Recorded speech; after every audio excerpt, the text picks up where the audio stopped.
मुन्ना और चिंटू डरकर पीछे हट जाते हैं। मुन्ना, इसने तेरा नाम कैसे लिया?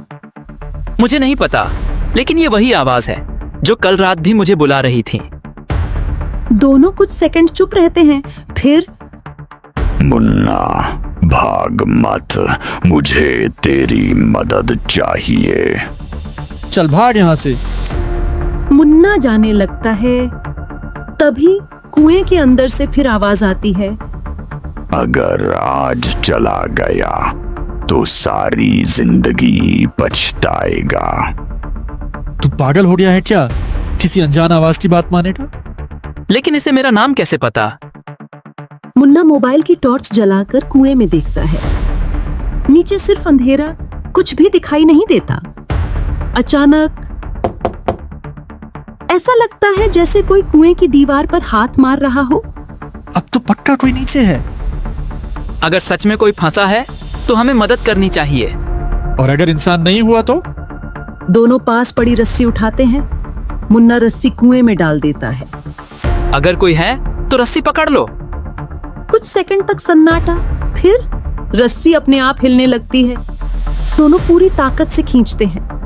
रस्सी ऊपर आती है, लेकिन रस्सी के सिरे पर एक पुराना तांबे का सिक्का बंधा होता है। अरे ये कहां से आया? मुन्ना सिक्का उठाता है। उस पर लिखा होता है सुंदरपुर 1975। ये तो बहुत पुराना लगता है। तभी कुएं से फिर आवाज आती है। मुन्ना, ये तो बस शुरुआत है। दोनों डर जाते हैं। बस अब मैं 1 मिनट भी यहाँ नहीं रुकूंगा। तभी पीछे से किसी की आवाज आती है। रुको बच्चों। दादाजी, आप? ये सिक्का तुम्हें कहाँ मिला? मुन्ना पूरी बात बता देता है। दादाजी का चेहरा गंभीर हो जाता है। आज से 50 साल पहले ऐसा ही एक सिक्का मेरे दोस्त के हाथ भी लगा था। फिर क्या हुआ?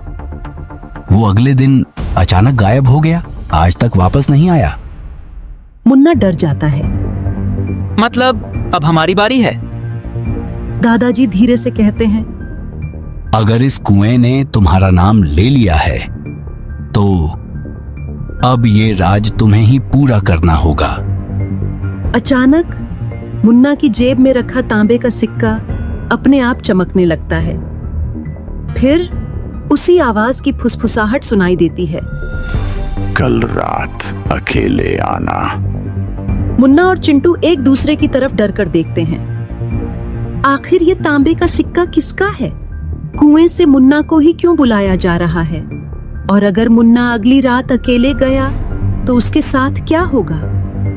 जानने के लिए देखिए सुंदरपुर गांव के रहस्य एपिसोड 3।